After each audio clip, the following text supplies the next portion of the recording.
நம்ம இன்றைக்கி வந்து தட்டை செய்ய போகிறோம். அந்த தட்டைக்கு தேவையானது வந்து ரொம்ப சிம்பிளான இன்க்ரீடியன்ஸ் தான். இந்த கப்புக்கு வந்து 2 கப்பு அரிசி மாவு போட்டிருக்கேன். கடையில் வாங்கின அரிசி மாவு தான். என்ன இதில் வந்து 3/4 கப்பு கடலை மாவு போட்டிருக்கேன். இது வந்து பொரிகடலை மாவு. இது ஒரு 2 ஸ்பூன் அந்த அளவுக்கு. இது வந்து பொறுன்னு இருக்கிறதுக்காக இது போட்டிருக்கேன். இது கருவேப்பிலை நல்லா கிள்ளி எடுத்து வச்சுருக்கேன். இப்போ இதுக்கு தேவையான உப்பு போட்டுருவோம். என்னென்னலாம் சேர்க்க போகிறோம் அப்படின்னா இதுக்கு தேவையான அளவு உப்பு போட்டுருவோம்.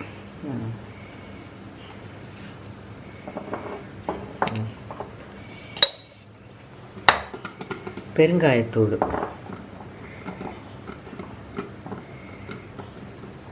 தேவையான அளவு எள்ளு, சீரகம் போடுறதுனாலும் போடலாம். நான் இன்றைக்கி சீரகம் போடலை. ஃப்ளேவர்லாம் அவங்கவுங்க விருப்பம்தான். முறுக்குக்கு வந்து நம்ம சீரகம் போடுவோங்கிறதுனால நான் இதுக்கு போடலை. இது சில்லி பவுட்ரும் காரத்துக்கு தகுந்த மாதிரி வேணுங்கிற அளவுக்கு போட்டுக்கோங்க. இப்போ வந்து இது வந்து கடலைப்பருப்பு நான் 2 மணி நேரமாக ஊற போட்டிருக்கேன். அதை வந்து அப்படியே போட்டுருவோம்.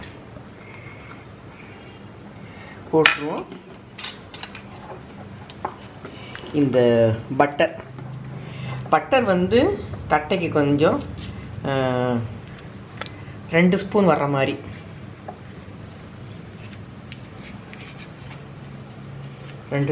மாதிரி போட்டோம்னா நல்லா இது இந்த பொரிகடலை மாவு, பட்டர் இதெல்லாம் வந்து தட்டையை வந்து கிறிஸ்பியாக கொண்டு வரதுக்கு போதும். இப்போ இதை நல்லா முதல்ல பிணைஞ்சிக்கிடுவோம்.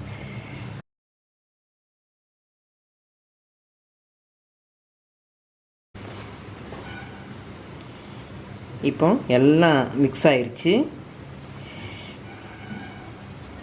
தண்ணியை போட்டு பிணைஞ்சிடுறேன்.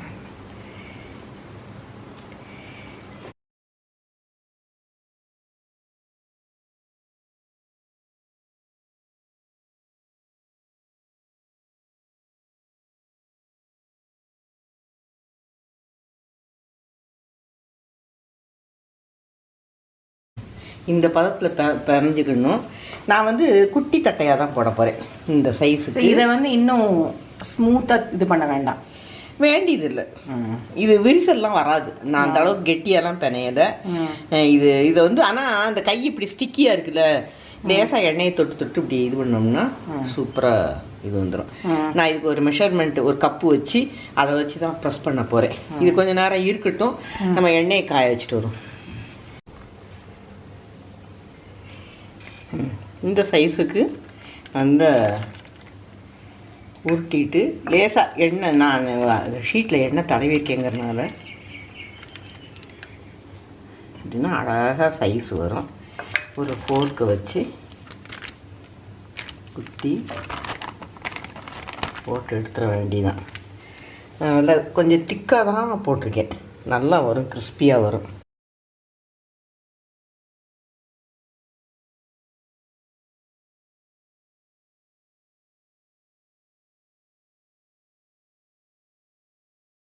எண்ணெய் நல்லா சூடாயிடுச்சு. இப்போ வந்து நம்ம வந்து இதை தட்டையை வந்து போட்டுருவோம்.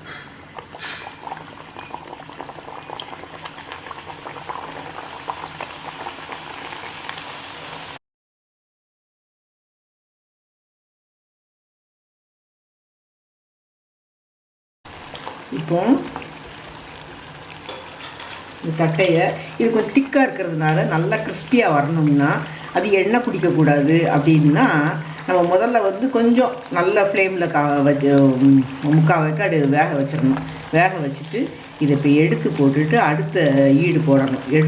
போட்டுட்டு அதுக்கப்புறம் 2வது வேக்காடு வந்து போடணும். அப்போ வந்து அது மீடியம் ஃப்ளேம் அதில் வச்சோம்னா நல்ல கிறிஸ்பியாக வரும். அதாவது 2 டைம்ஸ் ஃப்ரை பண்ணணும் சொல்கிறாங்க. 2 டைம்ஸ் ஃப்ரை பண்ணணும். இப்போ நீங்கள் பார்த்தீங்க அப்படின்னா அது கிறிஸ்பியாக தெரியும். கிறிஸ்பியாக கிடையாது. இது வந்து நம்ம அவசரப்பட்டு எடுத்த மாதிரி இருக்கும். இது அவசரப்பட்டு எடுக்கிறது இல்லை. எண்ணெய் குடிக்கக்கூடாது. நம்ம வேக்காடு போடும்போது நம்ம முதலையே ஸ்லோ ஃப்ளேமில் வச்சோம்னா எண்ணெய் குடிச்சிடும். அதுக்காகத்தான் இதை கொஞ்சம் நல்ல ஃப்ளேமில் போட்டுட்டு அதுக்கப்புறமா எடுத்துடணும், பாதி வேக்காடில் எடுத்துடணும், அப்புறம் திரும்ப போடணும். இது நல்லா மீடியம் ஃப்ளேமில் வச்சுட்டு இதை முதல்ல எடுத்து வச்சதை திரும்ப போட்டு நல்ல நிதானமாக சலசலப்பு அடங்குற வரைக்கும். நான் 2வது ஒருக்க போட்டேன், அதையும் எடுத்து வச்சுருக்கேன், இன்னொருக்க போடணும். சரியா? இப்போ ஃப்ளேம் நல்லா மீடியம் ஃப்ளேமில் இருக்குது. இப்போ இது எண்ணெய் பிடிக்காது, எண்ணெய் பிடிக்காமல் நிதானமாக வேகும்.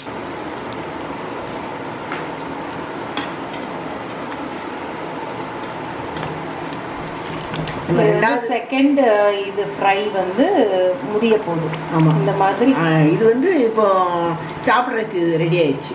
அந்த மாதிரி கிறிஸ்பியாக இருக்கும். சரியா?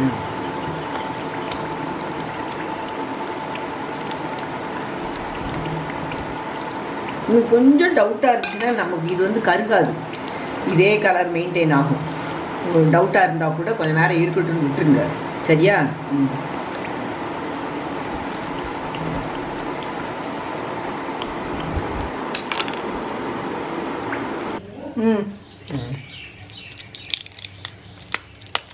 இந்த நல்லா கிறிஸ்பியாக வந்திருக்கு.